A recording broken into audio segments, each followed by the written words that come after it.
بری بینرین هجا اندام فرمانداریا نپگی مراد کاریالان تکیلداریم داخستنا تابلین به زمان کردی یا لباجار حسه که جه هشیاری دا و گوت او نمجاره که جریزیم پلانه اکتیده حیه او دویم هشیار بن هر وکه آنی زمان کن دویم جواک خودی لدستکفتین خود در بکه و او ده تابلین به زمان خود به اصرار بن هر وها جبو دولت ترکیه دستوردان دکارو بارین سوریه ین نافخوایی ده دیکه جی هشیارین کاریالان هبو. راکن جبو و مجاری اون چی بیش؟ نها تشتی لحسکی بی تشکی تایبته یعنی البر اشکر کن بیجن پیوسته دولت ترکیه پرسکریکین سوریه هندوری دستی خوان نخیک ایرو لسر زمان ما ایرشه بنابه لازم هم زمان خودی در کبن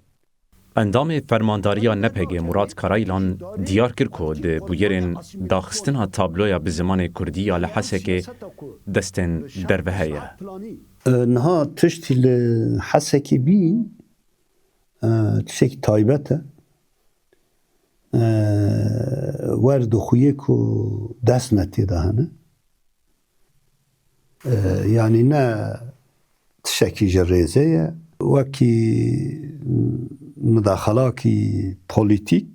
استخباراتی و بنویدا وک پلانه کیه جبونوید به مرو بالداری نیز ببه کارایلان در برنامه که تایبت آسترک تیوی ده اشارت به پیمانا 29 چله کر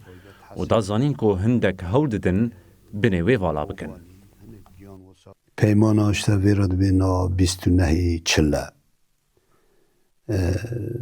یعنی و پیمانا ده آستکی دا دستکفتین گله کرد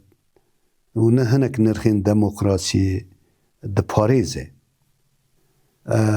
دیاره هنک دست هنه دخوازن هیدی بنی و چارچوی پیمانه والا بکن یعنی البر اشکر کن بیجن پیوسته دولت ترکیه پرسکریکین سوریه هندوری دستی خوان نخیک یعنی مدلکی که او دخوازه الا هل سوری چه به یا جیل روجاوی کردستان چه به و دستریجیاک نراسته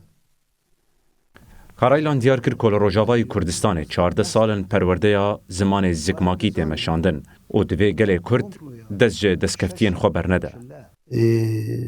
لروجاوای کردستان و قسمه کی باکور و روجلاتی سوری 14 سالن مثلا پرورده زکماکی تداینه و یا دستکفته که و دوی که گله ما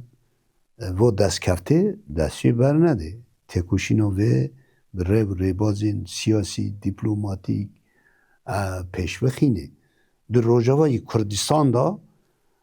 یعنی وسا اشتا او تاباله که به سه زمانه یعنی به زمان کردی عربی آسوری سوریانی دبه و مرو دوم بکی و اصرار بکی کارایلان بالکشاند سر گرینگیا پاراستنا زمان و جبو هشیارین خو هبو چه برتکیم لهمبر ترکی نینه یا لهمبر عربی یا لهمبر فارسی او جی پیروزن فقط ایرو لسر زمان ما ایرشه بنابه لازم هم زمان خودی در کبن یعنی او سیاست ها که به شرق اصلاحات پلانی لسر ما فرض کرن به دار زوره تو خودخی و خطه تو چندی کسی که تسلیم بویه بزانه با ترکی آقفانده نم مزم بونه که چوک بونه که ایرش لسر زمان کردی هست چقدر عمل زمان کردی خودی در کبن وقت شو که زندانه دا هر کسی